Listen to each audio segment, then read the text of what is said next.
De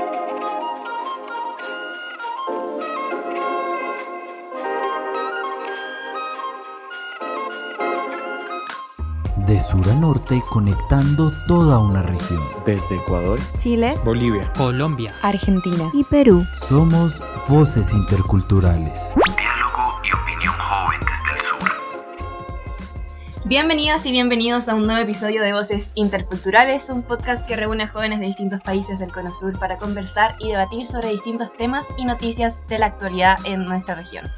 Al igual que el episodio anterior, vamos a tener una nueva modalidad, es decir que esta sección de noticias y esta sección de debate se va a cambiar, a transformar en una conversación con dos invitados especiales en el contexto de que este lunes 18 de octubre se van a cumplir 2 años del estallido social en Chile. Así que invitamos a dos personas de Chile que podían contarnos un poco de su experiencia desde la juventud, desde su trabajo, también en la sociedad civil, sobre qué es lo que ha estado pasando, todos estos procesos que estamos viviendo actualmente, y así se genera una conversación bien rica, enriquecedora entre todos los países que están aquí presentes, como siempre, y también estos invitados especiales. Partir primero presentando a nuestra primera invitada, Isabela Villanueva. Isabela es presidenta y fundadora de la ONG Zeus Chile, una organización que busca empoderar y crear capacidades en jóvenes en temas de sustentabilidad. Un tema bastante contingente y actual en el sentido de todas las cosas que han estado pasando últimamente. Y nuestro segundo invitado vendría siendo Benjamín Cofré. Benjamín también es un gran amigo mío, así que estoy muy feliz de que pueda estar aquí en este episodio. Bueno, Benjamín es un joven de 20 años que estudia biología en la Universidad de Concepción, una universidad aquí en Chile, y también es cofundador de Corporación Motum, que es una organización de jóvenes sin fines de lucro, de jóvenes para jóvenes, que moviliza juventudes en pos de un futuro sostenible. Ambos comparten mucho este tema de sustentabilidad, sostenibilidad y esto de generar cambios para el futuro, como tanto de los jóvenes como del futuro, como para el presente. Así que ahí tenemos una conversación bastante interesante con ambos puntos de vista. Juan Camilo, quería darte la palabra a ti primero para poder como introducir un poco este tema y hacerle las preguntas que tienes preparadas a ambos de nuestros invitados. Sí, bueno, hola a ambos, un gusto que estén aquí con nosotros, en verdad, mil gracias por sacar un tiempo para este proyecto, para este podcast, y yo quisiera comenzar con una pregunta pues básica y global para los dos, comenzando con Isabela quizás, y es, ¿qué ha cambiado en la vida cotidiana chilena desde el estallido social de 2019? No digo tanto en torno a la convención constitucional que se está llevando a cabo, que también abordaremos más adelante, sino en la cotidianidad. Ustedes ven quizás más manifestaciones, más conversaciones políticas, bien sean familiares o entre amigos, más quizás polarización política. ¿Qué ha cambiado? Súper buena pregunta. Yo creo que es necesario abordarlo igual desde varias perspectivas. Espero hacerlo en un tiempo acotado. Lo primero a tener en consideración es que ese estallido surge en octubre del 2019 y a los 4 o 5 meses estalla una pandemia que por cierto, y lógicamente en Chile no es que no seamos parte, o sea, después de eso vimos un confinamiento, entonces el proceso fue bien intenso en varios sentidos, por supuesto permeó a básicamente todos los sectores de la sociedad, creo yo.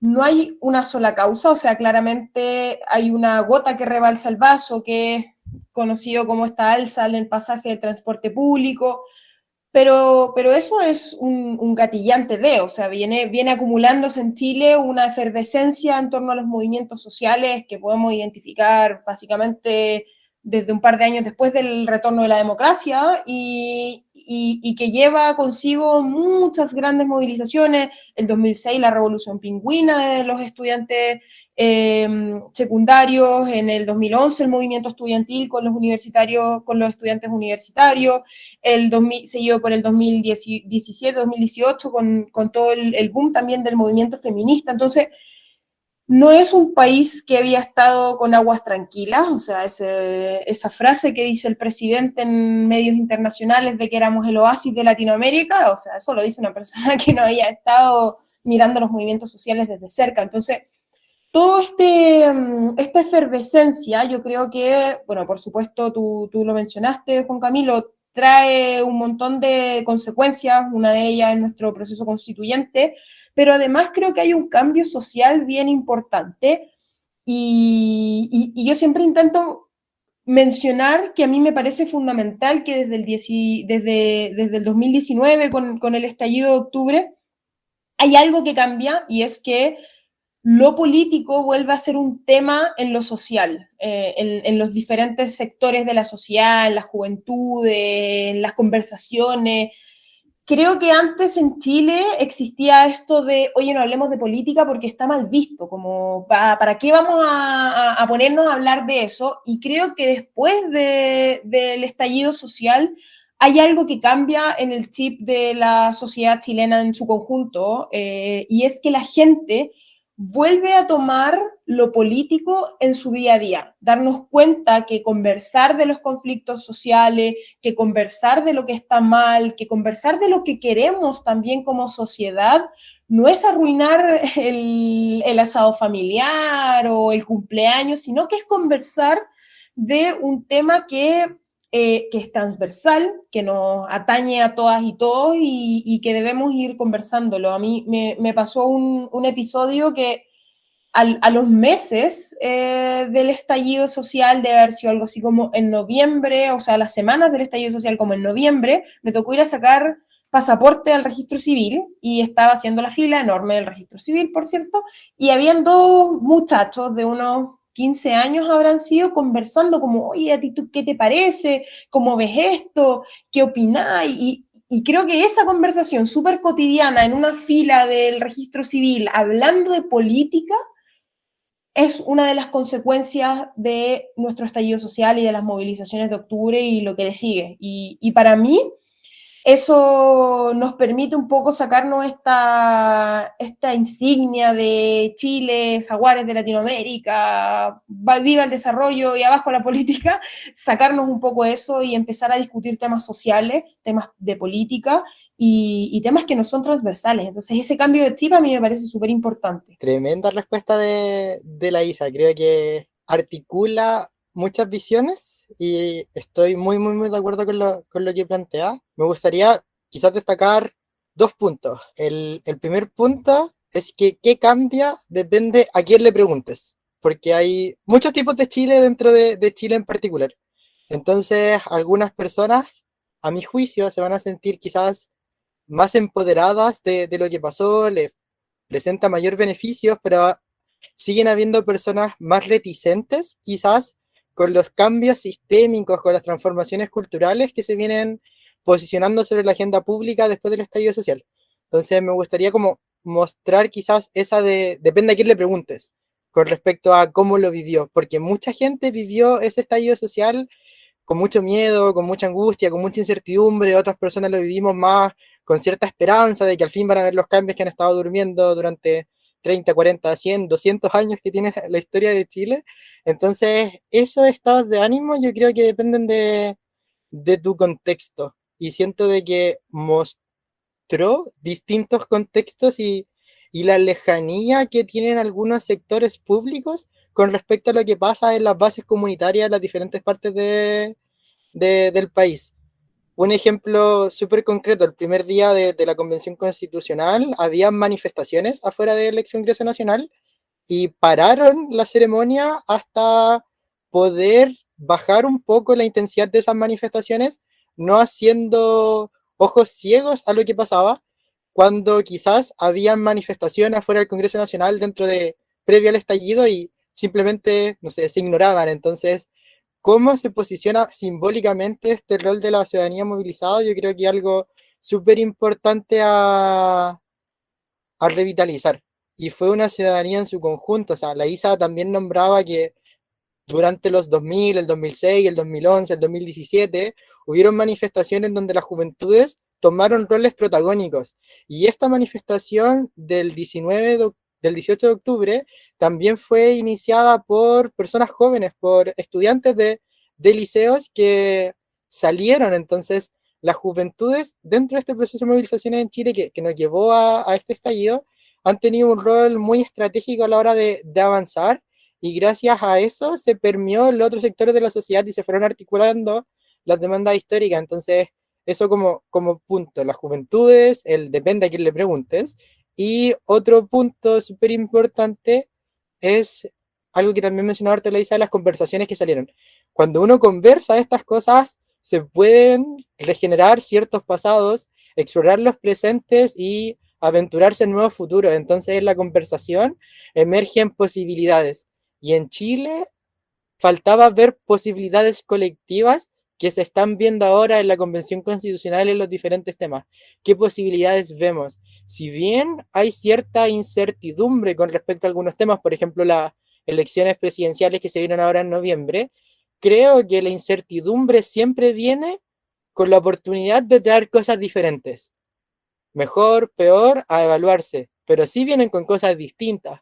Entonces, ¿cómo desde esa diferencia nos posicionamos en un escenario más complejo, más vulnerable quizás, en donde tenemos que estar pendientes de lo que pasa a nivel social?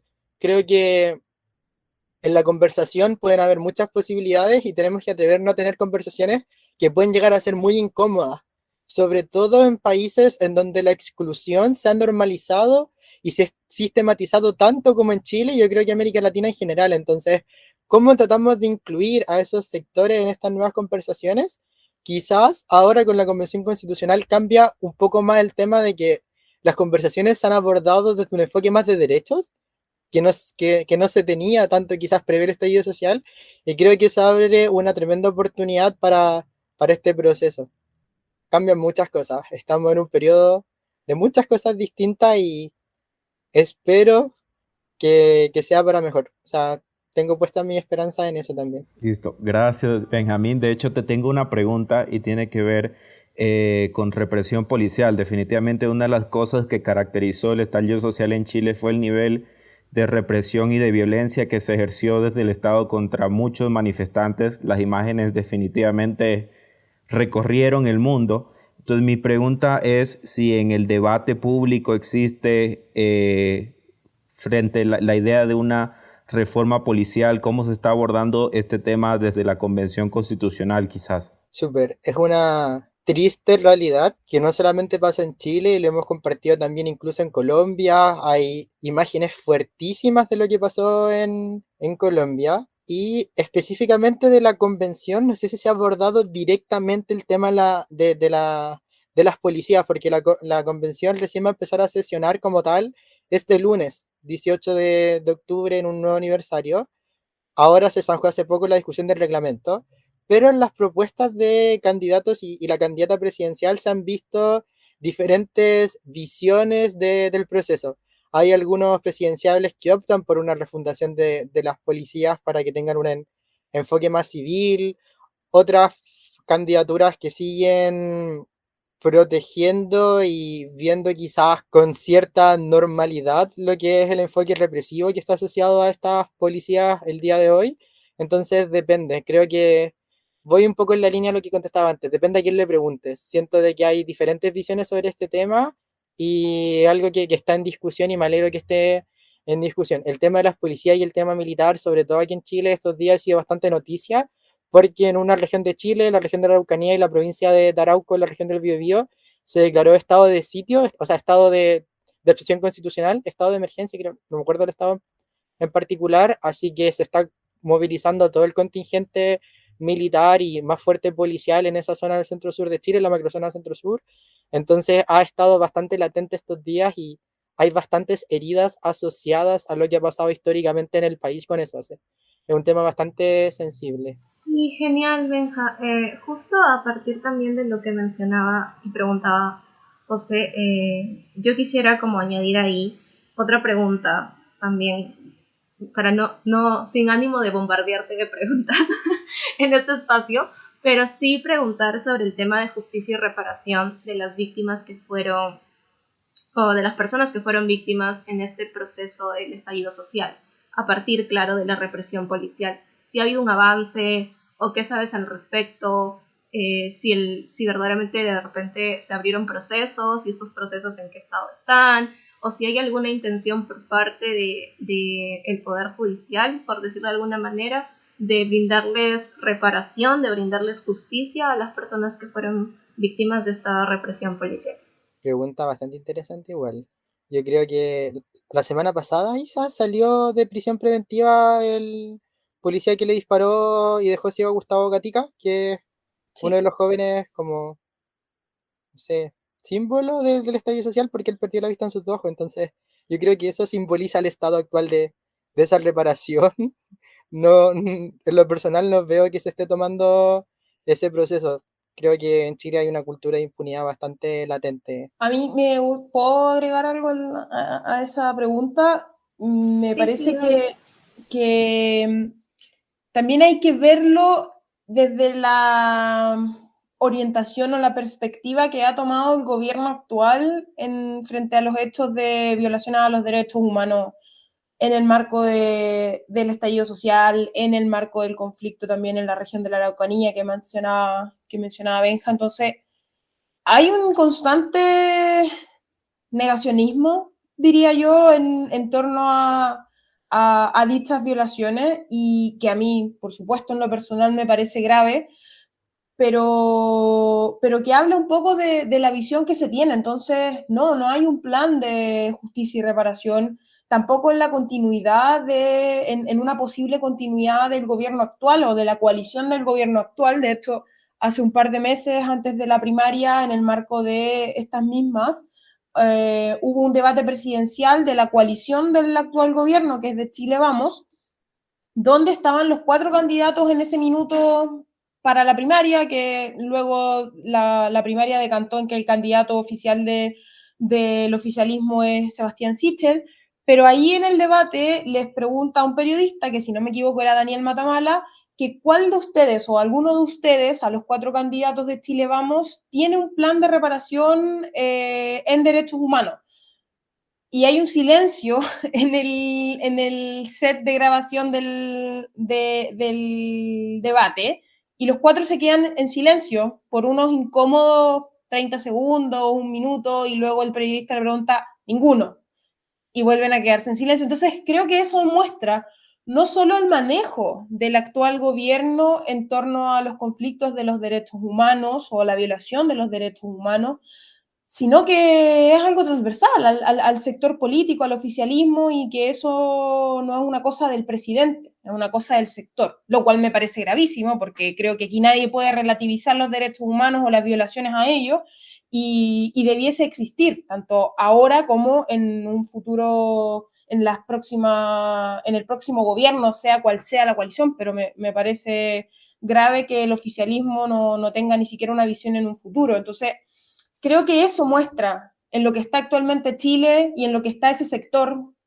en temas de derechos humanos. Gravísimo, por cierto, pero solo buscar un poco retratar cómo se vive en la práctica y a nivel de política el tema de la violación de los derechos humanos y la reparación también a las víctimas. Sí, Isabel, ahí digamos que quiero tocar el tema de los medios de comunicación. En la mayoría de países del mundo, diría yo, que los medios de comunicación tradicionales, me quiero centrar en esos, están muy deslegitimados por su cercanía con el poder, porque pertenecen a grupos económicos, etcétera, y también, evidentemente, por su narrativa. Digamos, aquí en Colombia, cuando fueron los diferentes paros nacionales en 2019 y también el paro en mayo del 2021, pues hubo una fuerte crítica a cómo cubrieron los sucesos. Sin embargo, quiero saber también si los medios tradicionales, a tu modo de ver, se han sintonizado un poco más con el descontento ciudadano, no para informar, digamos, solo en pro de una causa, sino en pro de digamos, de un equilibrio más informativo y no solo al servicio de los poderes económicos o de los poderes políticos. No, yo diría que no, o sea, al igual que en toda Latinoamérica y probablemente en todo el mundo, los medios, los tradicionales y grandes medios de comunicación en Chile siguen la misma línea de deslegitimidad, así que no hay un cambio, no jugaron un rol fundamental. A mí en particular creo que el rol que jugaron fue bien de lo que vende, pues, y lamentablemente también eso es algo que hay que tener en consideración, que hay noticias que venden más que otras y hay tonos que venden más que otros.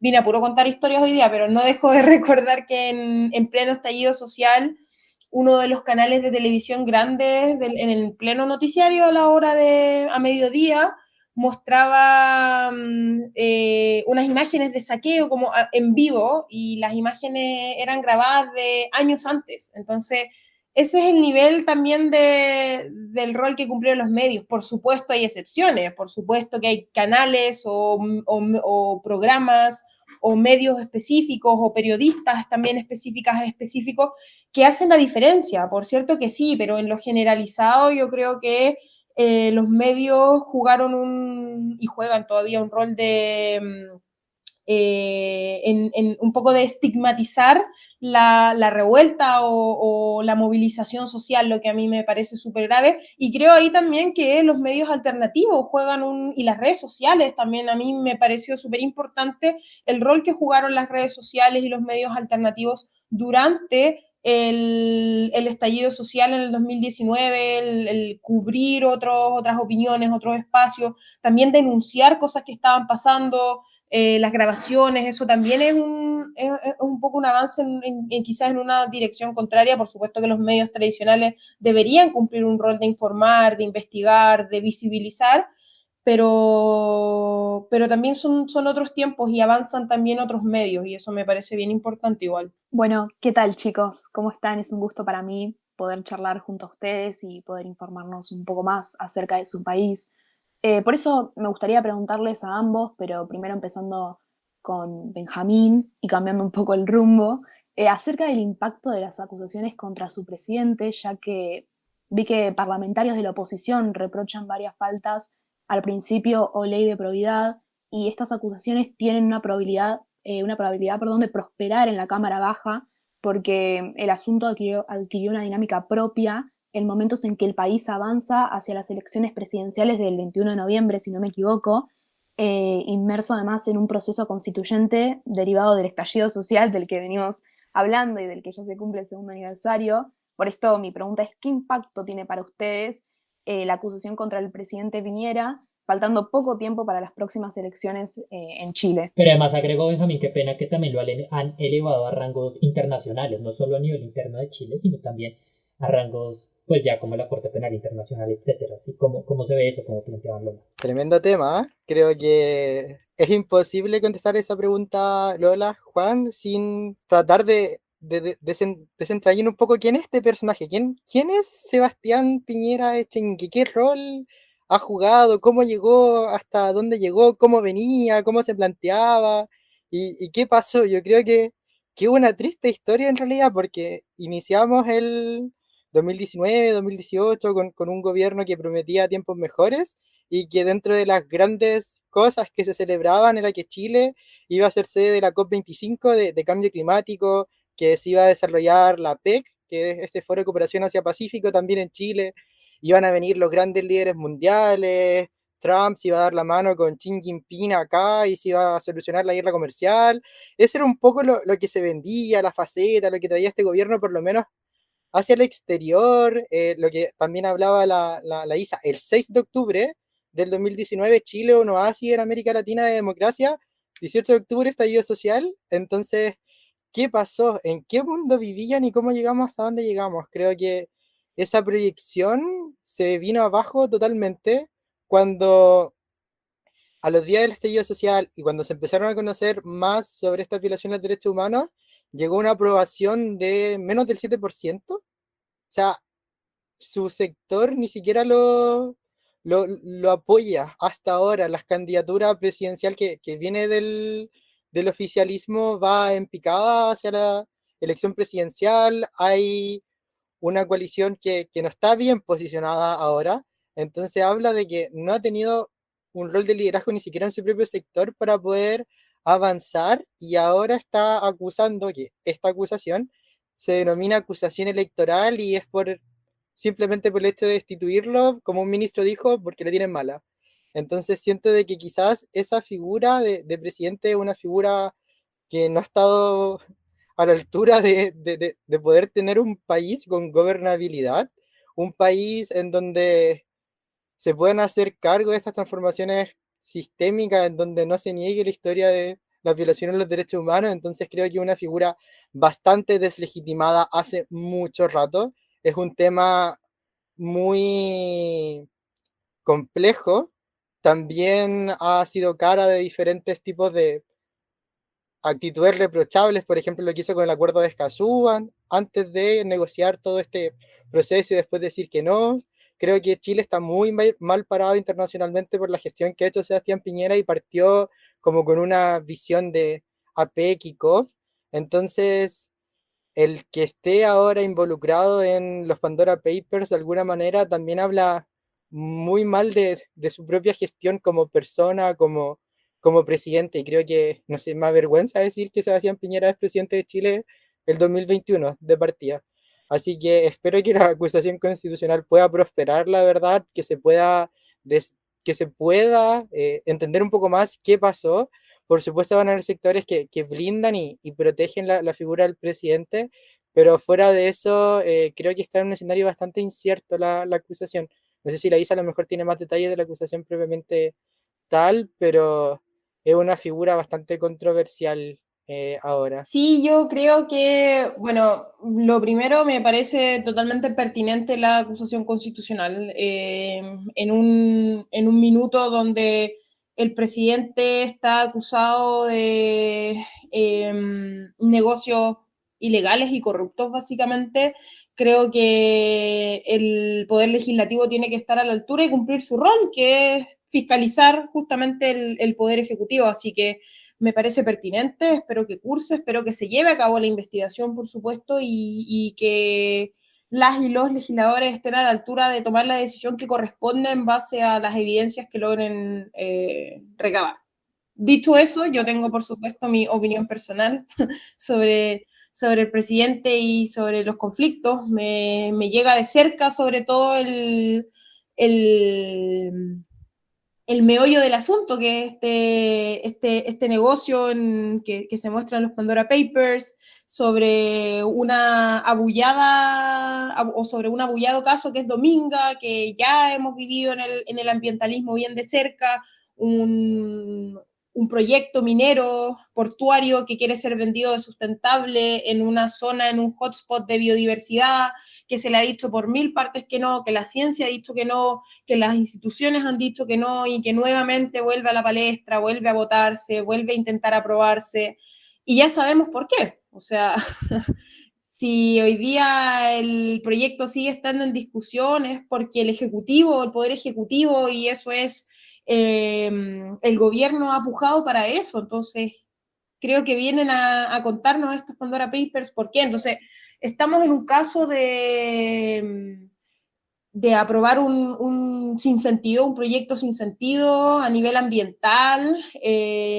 cuando estamos hablando de descarbonizar la matriz, cuando estamos hablando de transición justa, cuando estamos hablando de nuevos modelos, viene un proyecto en pleno 2021 que no tiene sentido.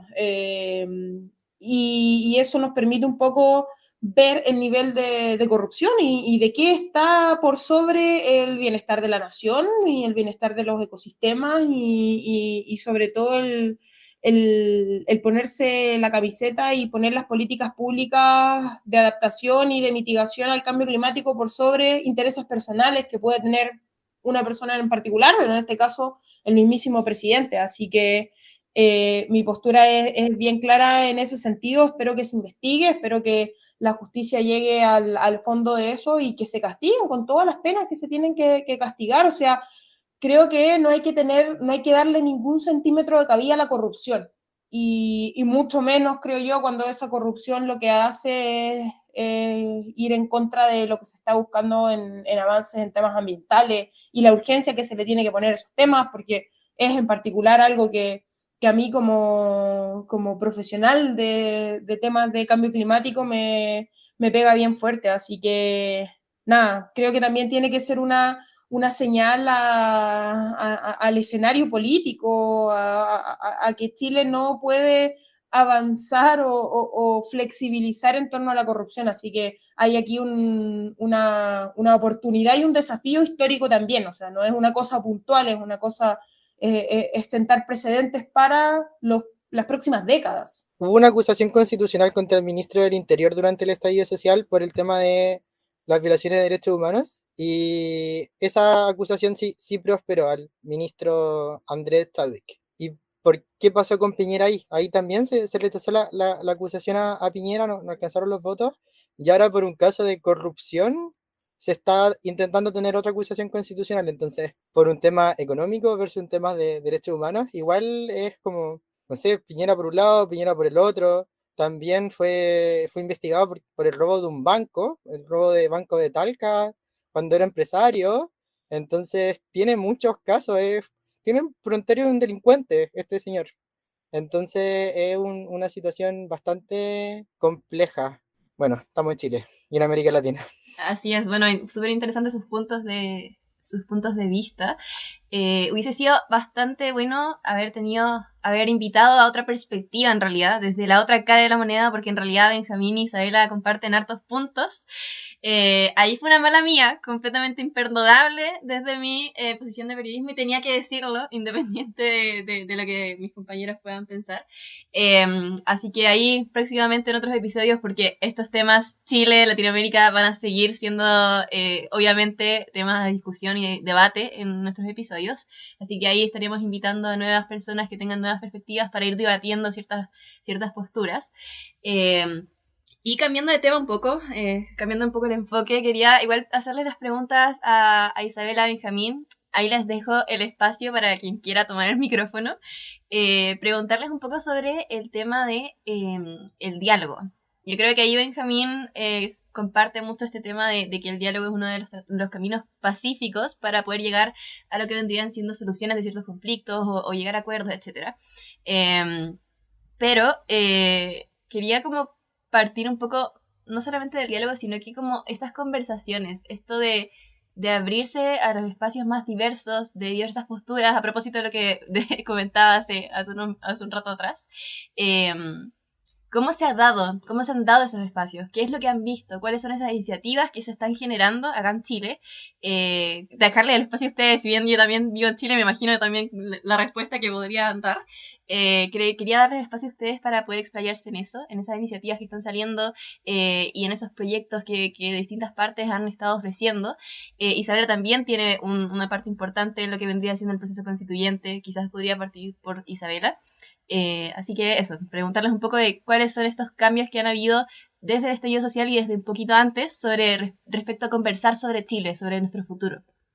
Y cómo se ha aportado la diversidad también en esos espacios. Mira, súper en la línea de la primera respuesta que di a la pregunta de un comienzo, creo que se empezaron a hablar muchos temas después del estallido social. O sea, surgieron una cantidad de diálogos, cabildos, reuniones, y eso se vio intensificado luego en el proceso de la virtualidad junto con el boom, como con el estallido pandémico en marzo aquí en Chile, y creo que la gente se sentó mucho a conversar sobre diversos temas en diversos sentidos. Así que surge el diálogo, se empezó a dar mucho esto de conversar, de buscar metodologías, de entender qué quería la gente, de conversar entre todas y todos, y eso a mí me parece súper interesante. O sea, yo también tengo la idea y la convicción de que el diálogo también es sanador en las sociedades. Es necesario que conversemos, es necesario salir a conversar en las instituciones, en los colegios, las universidades, las comunidades, las poblaciones, los trabajos, en la micro, en el metro, en todas partes. Me parece que eso es fundamental y nos permite avanzar como sociedad, ¿no? Creo que sin diálogo no vamos a encontrar consensos y hoy día necesitamos llegar a consensos amplios, sobre todo en minutos donde las democracias son frágiles, son sumamente también inestables, sobre todo en una región como Latinoamérica. Entonces, ahí me parece fundamental, pero también, ¿por qué el diálogo? ¿Y cómo canalizamos el diálogo? Yo creo que son también cuestiones súper importantes a poner sobre la mesa. Nosotras y nosotros en Zeus Chile hablamos de la participación activa y vinculante. O sea, conversemos todo lo que tenemos que conversar, consensuemos posturas, pero ¿cuáles son luego los mecanismos también para que eso logre ser vinculante, y creo que nos toca también vivirlo desde las juventudes, o sea, mucho proceso consultivo y propio, o sea, pocos procesos que lleguen a algo. Entonces, ¿cómo cambiamos también eso? ¿Cómo avanzamos a una democracia que nos permita dialogar, por supuesto, que logre entablar esos procesos de diálogo, pero que esos procesos también lleguen a convertirse o lleguen a puerto? Creo que eso es fundamental. Entonces, eso es, por ejemplo, algo en lo que hemos pujado en Zeus Chile en el marco del proceso constituyente. Creamos un proyecto que se llama Voces Juveniles hacia una Constitución Ecológica, que lo que buscó crear son cabildos a lo largo de Chile, en todas sus regiones, para que jóvenes pudieran consensuar una postura en torno a la Constitución Ecológica. No queríamos decir, oye, Zeus Chile piensa esto sobre la Constitución Ecológica.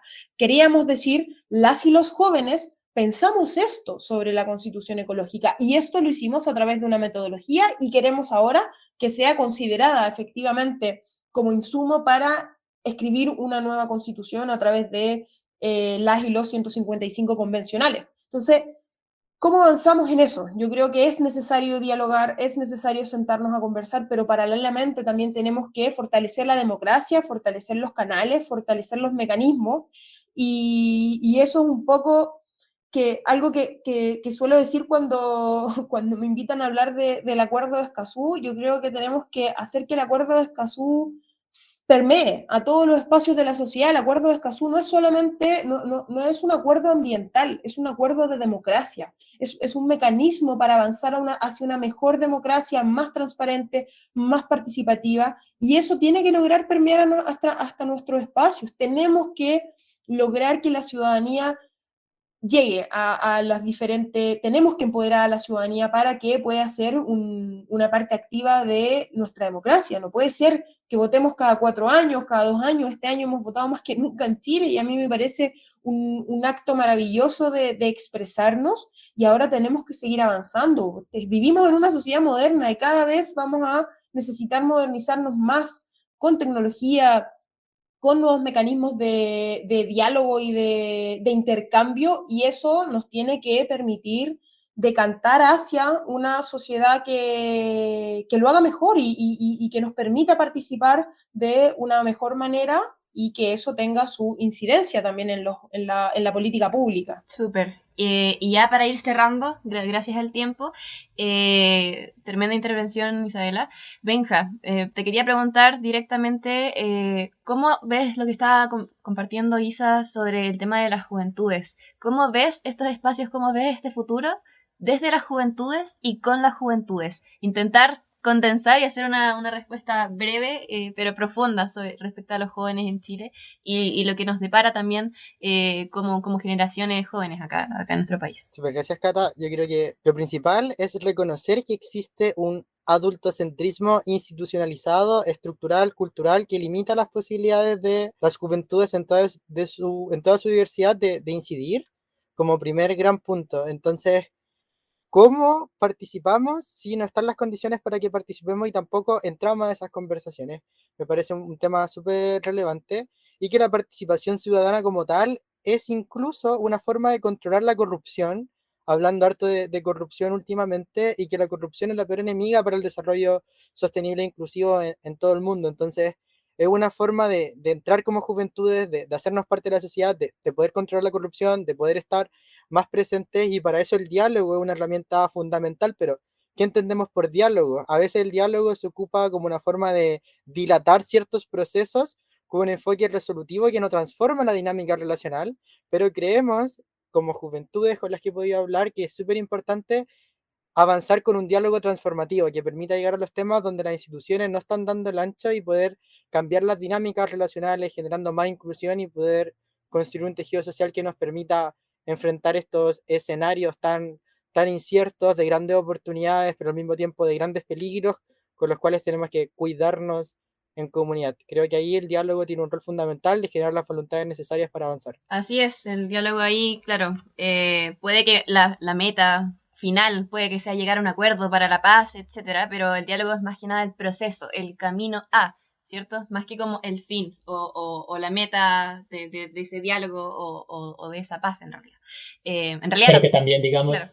hay que pena Cata, queda también, digamos, lo que pasa mucho aquí en Colombia, que dicen dialoguemos, y sí, yo también soy uno de los que creo en el diálogo, pero también uno nunca sabe, y no es que respalde esas acciones, pero uno nunca sabe si una dosis de, no sé, si violencia o algo de daño al establecimiento público haga que las élites y la clase política reaccione, porque sí, a veces como que ellos utilizan eso para manipular y decir ahí, pero mejor por el diálogo, pero uno se sienta a hablar y nunca lo escuchan, entonces ya también a veces la gente se ve desbordada y tiene que tomar ese tipo de acciones. No sé, ese es un tema muy interesante que podremos tocar en otro episodio.